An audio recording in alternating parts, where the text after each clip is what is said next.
আপনি যাকে প্রচণ্ড ভালোবাসেন তার কাছে অতিরিক্ত ভালোবাসা প্রকাশ করতে যাবেন না। হৃদয়ের টান, মনের যত কথা সব বলতে যাবেন না। সব বোঝালেই কিন্তু মুশকিল। সবচেয়ে কাছের মানুষটি তখন হয়ে যাবে দূরের কেউ।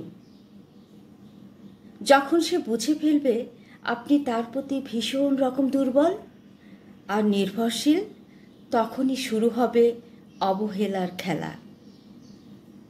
এক সময় যাকে ভেবেছিলেন আপন, সেই বদলে যাবে নিমিষে। ভালোবাসা কখনো কখনো গোপন থাকলেই বেশি মূল্যবান থাকে, কারণ প্রকাশেই যেন লুকিয়ে থাকে হারানোর শুরু আর অবহেলার যন্ত্রণা। সুপ্রিয় দর্শক, আসসালামু আলাইকুম। সবাইকে ওয়েলকাম করছি আমার নতুন ব্লগে এবং সবাইকে জানাচ্ছি শুভ জুমা মোবারক, শুভ দুপুরের শুভেচ্ছা। আমি আপনাদের সাথে গল্প করতে করতে রেডি করে নিয়েছি ইতিমধ্যে অনেকগুলো খাবার। ঝিঙে দিয়ে কাতলা মাছের ঝোল, করলা ভাজি, আরও ইটসেট্রা অনেক কিছুই হালকা পাতলা আমি একটু একটু করে রান্না দেখাচ্ছি। তো পুরো টেবিলটা আমি কিভাবে গুছিয়েছি সেটাই শো আপ করছি। রান্না করেছি পুঁই শাক দিয়ে চিংড়ি মাছ দিয়ে মাখো মাখো ঝোল। এটা খেতে দুর্দান্ত মজার।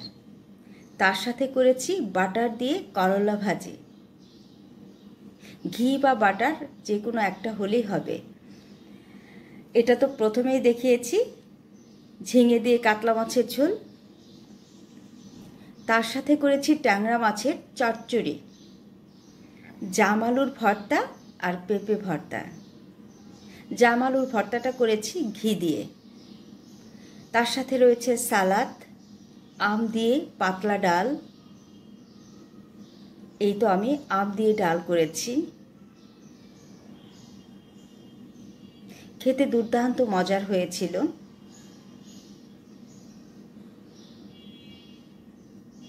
সুপ্রিয় দর্শক, এই তো ছিল আয়োজন।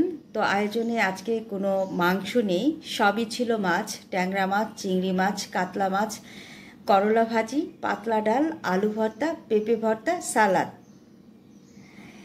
এই গরমের মধ্যে, দাবদাহের মধ্যে যত শরীর ঠান্ডা রাখতে চাইবেন ততই সবজি খেতে হবে। পেট গরম করা খাবার থেকে নিজেকে বিরত রাখতে হবে।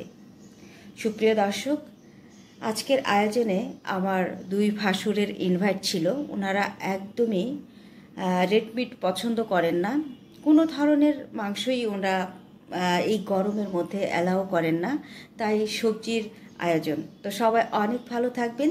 আল্লাহ হাফেজ।